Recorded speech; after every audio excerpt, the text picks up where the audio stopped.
Hello everybody and welcome back to another reading of The Legend of Zelda Hyrule Historia. To begin, I lowered the contrast on my recorder, so hopefully things will, so everything is nice and smooth now, and I'm going to show every page that we missed thus far, just to get a quick scan of what the pictures we couldn't see before look like. Yeah. If I go too fast, all I can say is just pause the video. I'm going to close up for a couple things that don't look very clear to me. I do what I can with standard definition, I'm sorry. I am trying to invest in an HD recorder. Of course, it's hard because I own a Mac computer and not a lot of people program for that. Yeah, just a quick scan of everything. Because I apologize for the last part. I do still... I mean, I do still think you can probably see it better when I do the live reading from the hard copy, but... Yeah, again, if I go too fast, all I can say is just pause the video. You know, these are just quick scans. Yeah, I'm not going to bother with the colored pictures because we were able to see that. I don't even know, I just noticed right now, a lot of color in Wind Waker starting. That makes a lot of sense. Alright, now we're back to where we were. We start with the Legend of Zelda Oracle series. Link. Link's design here was based on designs from A Link to the Past, in which the game in which his long Psylocks originated. Cool stuff. Not much to say with the Oracle series. Not much to say with this part because it's just a Game Boy Advance game based after A Link to the Past. So keep that in mind. Here's Nayru. Nayru is occasionally depicted holding a brush because in the early stages of development, there was an item called the Magic Paintbrush. It was created to make use of the Game Boy Color. Which I think that's a cool idea. They should have went with that. Or like the Zelda game I do with color, you know. It's an interesting angle. I mean, they did one with Link flying now, one with Link sailing, you know. Din. Din was designed first, then Nayru. Din the dancer was depicted as a lively, strong-willed character. Accordingly, it is decided that Nayru would be graceful and intellectual in order to contrast with her. Okay, now the rest, a lot of these don't have much to say. These are pretty much borrowed took over from Link to the Past. There's Zelda, Farroar's design, Ralph, yeah. Ricky's cool dude, so is Moosh. Yeah, I've been playing the Oracle series on my 3DS. I never owned the original Game Boy Color games, but it's cool to catch up. They're fun, I like them. I'm playing Seasons right now. Maple. Okay. Some design sketches for Baron.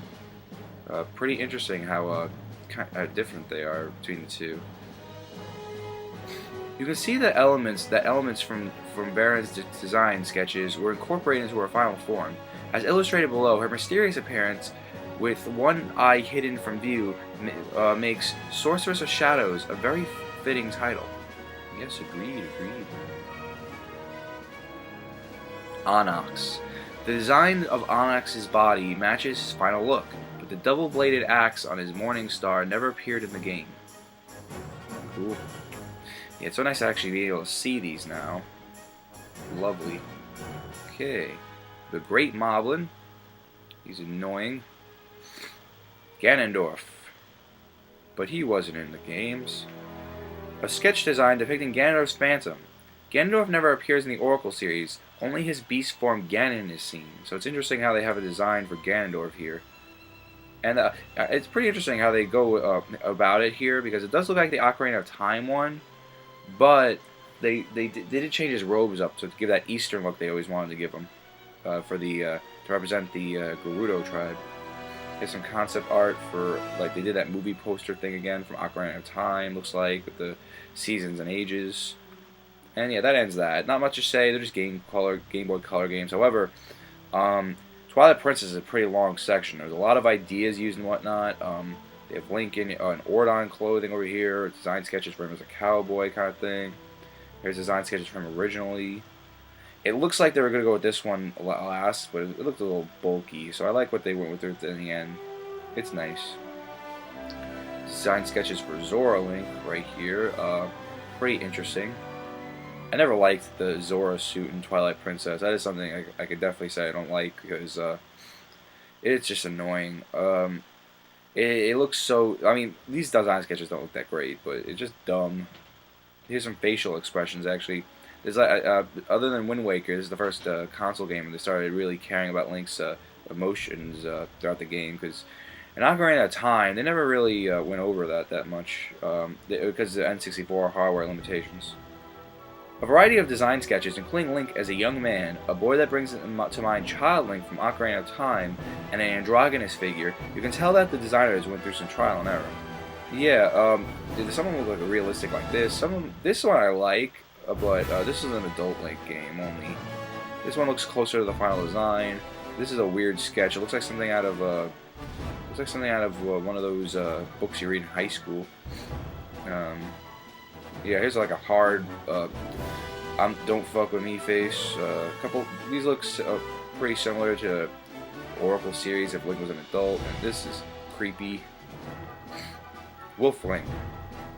In order to give players the impression that Link had transformed into a beast, his wolf form was designed using cartoon techniques to impart a fairy tale quality not seen in his human form.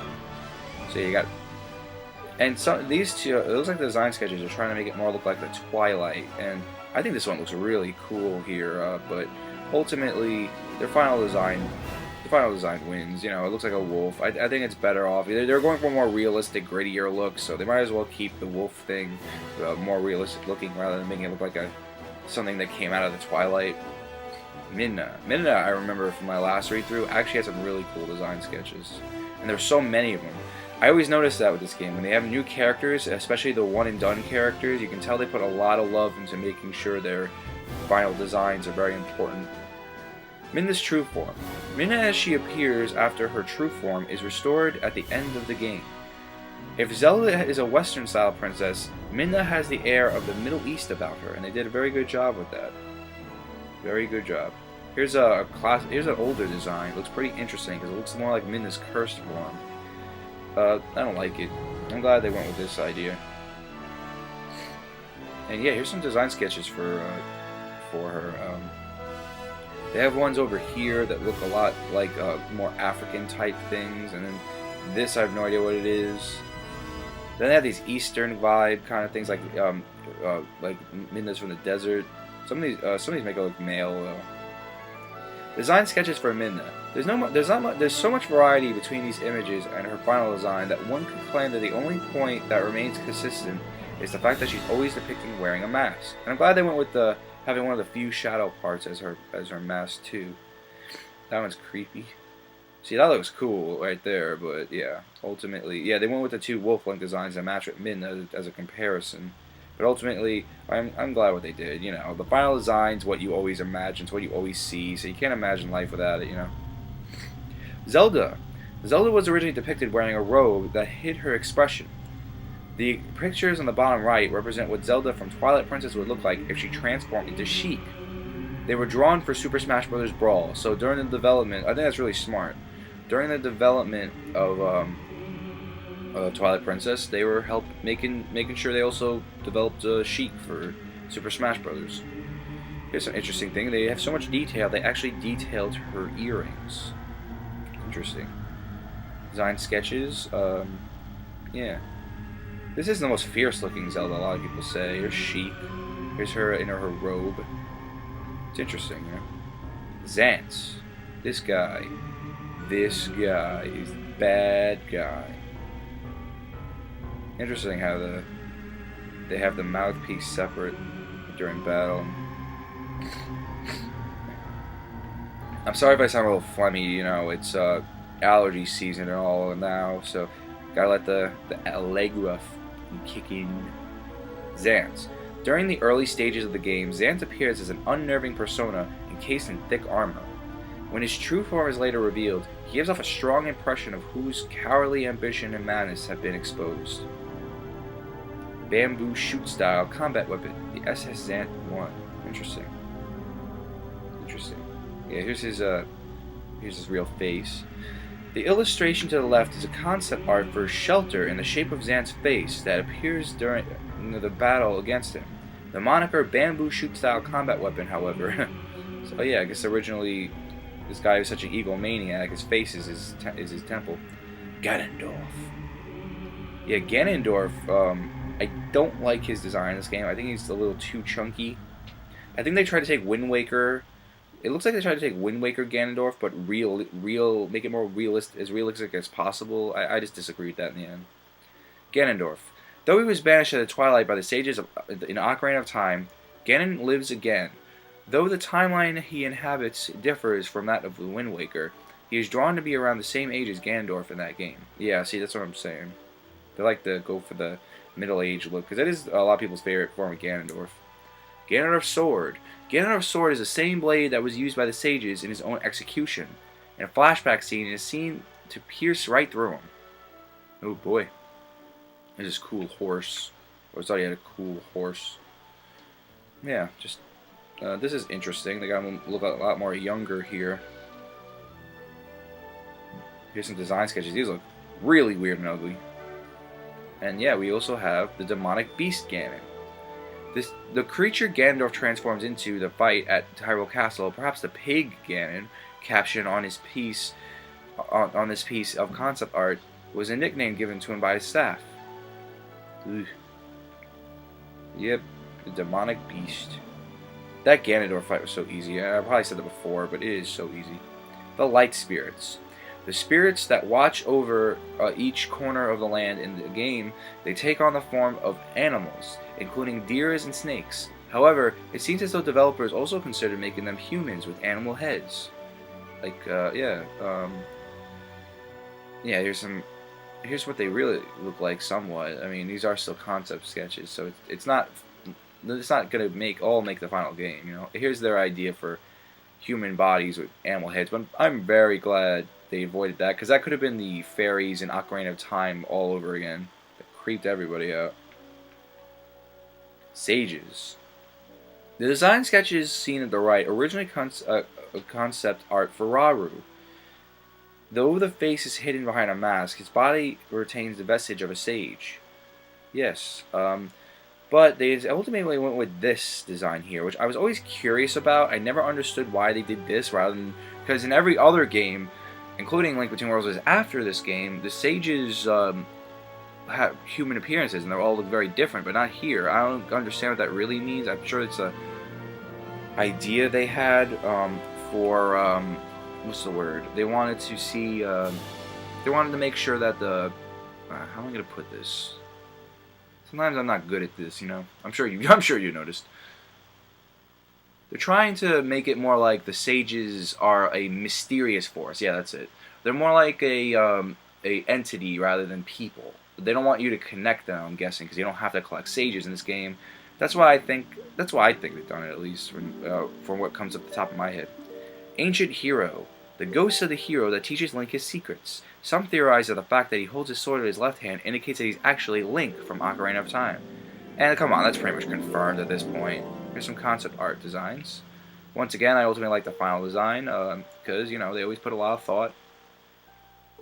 I never not liked the final design, I don't know. Here's Ilia, who for years I thought was Leah or Leia, because I thought the game looked like they were both L's. So, yeah, it's Ilia, though. That was when I was a kid, though. I learned later, because I became a good boy.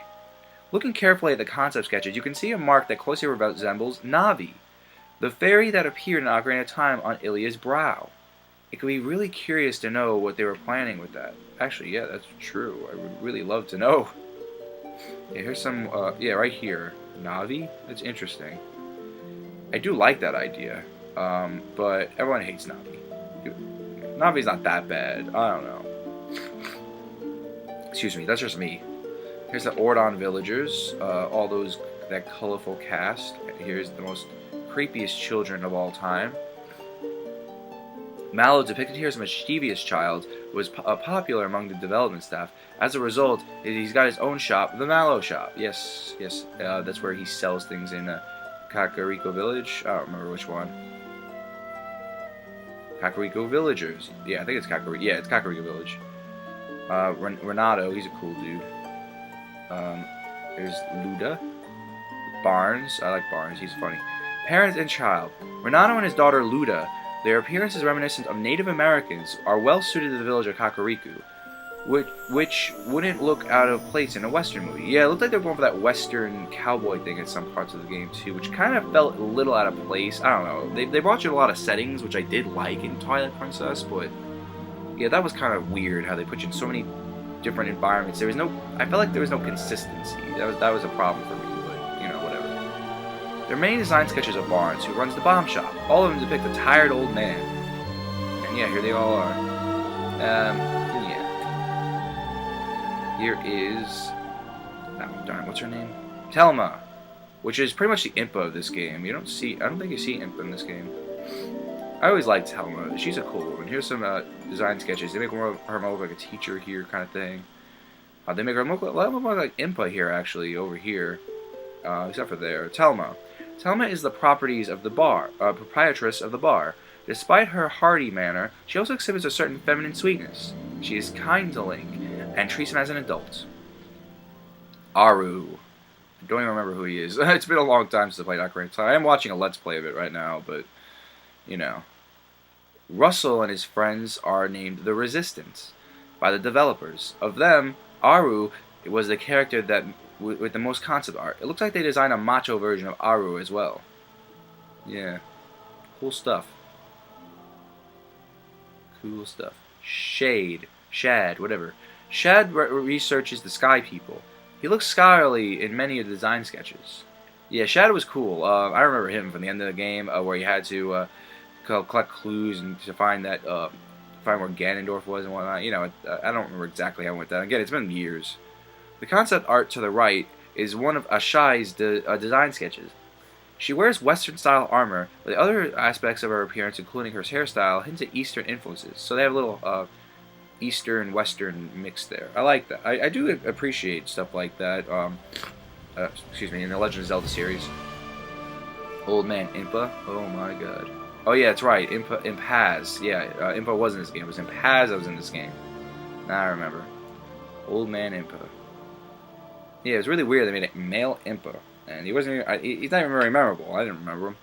In the concept art shown here, Fire is male, as he is in his final design. Falabi, however, is female. It is unclear why they were meant to be lovers or husband and wife. Yeah. So there you go. Falabi and Fire, yeah. Not a lot of memorable characters, really, to be honest, in Twilight Princess. Giovanni, I remember, he was very memorable. Only because of the side quest. Giovanni's body was turned into gold after he made a deal with demons. In his final design, he is depicted as round and fat, but his design sketches include a slender version. Interesting. But I like the fat design better, because it's supposed to show like greed and whatnot, gluttony. Perlo. Perlo runs the Star game in Hyrule Castletown. He is actually designed to be a more realistic version of Tingle. Yep, there he is. Great Fairy of this game. She's alright looking.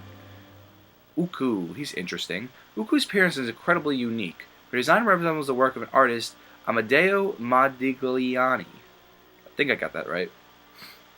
Yeah, really interesting. They're mixing designs in there. The Goron tribe. The Gorons always exist. They are tough guys. Gorons first appear in the game as an enemy. Because of this, the gentleness that they had in Ocarina of Time had disappeared, replaced by a severe expression. Again, just something to get the grittiness factor up. I really hate their nipples. I really hate that they added nipples. It's really creepy, especially here at the Goron Elder. Goron Elder's A design was used for Gor Ebizo, one of the 4 Goron Elders. Oh yeah, the Dengoro was really cool. I remember. Darbus, oh yeah, he was funny. For some reason, this concept art depicts Telma's cat riding Darbus's shoulder. It seems that initially the feline played a role in the story. Yep, there he is. Zora tribe. They look alright. Battle masks. Battle masks worn by the Zora tribe during combat. Only a battle mask at the upper left appears in the game. I'm surprised that they weren't as far as designing the mask for use during rain prayers. Yeah. Alright, I get that. Zora tribe sketches. It looks as though the more realistic Zora designs were among the possibilities. Of course they were. Their inclusion in the game would have marked a drastic departure in the look of previous titles. That is, oh yeah, there. Oh yeah, that's not great. that is something I also have to say. I honestly think this whole Twilight Princess thing, where they have to make it gritty and dark, I think this game ended up being just trying to be fan service, because after Wind Waker, everyone complained, everyone hated it, everyone hated the cartoony design. So they said, all right, we're going to use the GameCube / Wii's power, and we're going to make the most realistic Twilight Zelda game we've ever made. And ultimately, I think this is an example of how the developers shouldn't not trust their judgment. It's like, yes, the gamer's input is very important. I'm going to stress that. The gamer's input is very important. But ultimately, if this is the developer's creation, and they should show it some respect. If they think this will work, it'll work. They just have to wait. And now Wind Waker is one of the most popular Zelda games out there, and Twilight Princess, which was made to make the gamers happy, didn't make many gamers happy. And it's just an example of how developers should trust their instincts, and eventually they should reap the rewards. Because now I see Toon Link's design a lot more than I see regular Link. And Toon Link's back in Smash 4, which nobody expected really, because we thought that Sakurai wanted to avoid cloning, but it looks like they're changing the movesets. You know what I mean? But ultimately, Toon Link made a impact. Rotella is a Zora queen, which is uncommon for the tribe. From the design sketches, we can surmise that a Zora king was also slated to appear. Ah. Rotella's son, Rallis. Seeing the multiple design sketches, one might imagine that a considerable amount of thought went into the look of his necklace. Interesting, interesting. Yeah, a lot of stuff in Twilight Princess. In fact, let's see when it ends. Wait, let me just make sure I remember what page I'm on. Alright, check the time now. 11:92. I'm gonna try to. Yeah, okay. There's a lot left for Twilight Princess. It's incredible, really. The illustrations to the right is a design of what King Bulbin would be appearing during the second battle. The original plan was to have a piece of his armor fall every time Link struck him with his sword. In the end, however, the king had used 2 shields to defend himself. Interesting. I guess they want to make it more difficult. They probably felt like doing that will make him easier and easier. And honestly, it comes to mind the demise thing, where you fight him a million times in the game. They're probably trying to avoid that, where you keep fighting him and keep fighting him. You only fight him twice now. Monsters. When it comes to their designs, the Deku Toad and the Toad Poli have few things in common. This is because the Deku Toad was meant to depict a Ted Poli might look like 1,000 years in the future. Ah, okay, okay. Ooh, ook. I don't remember the Deku Toads. I hate bubbles. Toad Poli, yes. Death Sword. Here's Skull Kid, a puppet. Another. I don't like the Skull Kid. I like the more Scarecrow look a little better. I don't know. I just don't like the face. It's just me. Yeah, just some enemy designs. It's probably going to be all Luke designs from this point on, you know. Twilight Emissaries. Citizens of the Twilight Realm transformed into demons by Xanth. As with Minna, they are designed from the masks down. Yeah, they look really cool. Of course, they did get annoying after a while. That was a thing with this part of Nintendo's developing. I noticed whenever you had to unlock areas, they tend to do that thing. Like in Mario Sunshine's another example, where you kept facing the same thing and I understand for the consistency, but it gets boring after a while. Which is why I'm glad that after a while both the games dumped the idea. At least Link also had, at least Twilight Princess also had variety, where the Wolf Link wasn't always the one that had to do it. Imp Po. Upon a feat, Impos leave behind Poe souls. Because you're so busy trying to catch the Poes in the game, it's not often you get a chance to take a closer look. So yeah, there you go. That's what they look like. Get a good eye load. You can now. I lowered the contrast. And Air Elfos. Try to keep still a lot of parts, you know. Items. There's a Master Sword. Let's see. Zelda's Bow. This weapon used by Zelda during the final battle with Ganondorf. Her arrows were created from transformed light spirits. Okay, you get the Slingshot, the Dominion Rod, also known as the Rod of the Heavens. It causes statues to copy Link's movements, making the rod an unusual item. Ordon Shield. Hylian Shield. Bow and arrows. There's the top that no one ever uses. except for like 3 points of the game. Iron Boots, Zora suit, tunic, which again I don't like. The Hawkeye. What else? Alright, more concept art. The village was designed as a place attuned to nature, where the villagers were happily strong-rooted to the earth. And I have that is something I've noticed. Link lives in a tree. It's very all the houses match very much to the forestry and tapestry of the forest. Here's the altars where Ganondorf was executed. Well, attempted to be executed. All right, the lantern shop. I hate that place. No, this place I hated. The unattended shop. The shop sells lantern oil, red potion, and Ordon cow milk. Fruit used to make red potions hang out to dry. Leaflets also make tacked up carelessly. I hate the unattended shop. It's so annoying. That bird was annoying, man. Hyrule Castle. Sky Cannon. To get up to the Sacred Grove. Originally, Link would howl in his beast form to startle the statues into moving. In the final version of the game, however, players must solve a puzzle. Oh, he really did that to us, huh? Kakariko Village. The Bridge of Eldin, very famous part, made in Smash Brothers. Yep. All this stuff. Makes me wonder, this was a launch game for the Wii, but so was Brawl was supposed to be. But it got delayed 2 years. Luckily, it's not the case with Smash 4, but my point is, I wonder how iconic these things will look in Smash Bros. If no one played Twilight Princess before Smash Bros. Because, let's face it, I don't know, it's kind of a tough guess. Would you play the Zelda game first, or would you play the Smash Bros. Game first? I guess it depends on who you are. The Mirror Chamber. Portals, an initial concept sketch. The design was the rest of the Twilight Realm was based on its geometric patterns. I wish we did get to look more at the Twilight Realm, because we got to look at the Dark World, we got to look at the Low Rule a lot. We never really got to see the Twilight Realm all that much. Sacred Entrance. A cat sits by a wall, perhaps the illustration of Telma's cat, Luis, showing Link the secret passage into Hyrule Castle. Yeah, because the cat did help at one point in the game. They're saying that maybe the cat had more to do with the story. Here's some posters. But yeah, like I was saying, it would have been cool to explore the Twilight Realm a little more. I would have liked that. An illustration depicting the daily life of a citizen of the Twilight Realm.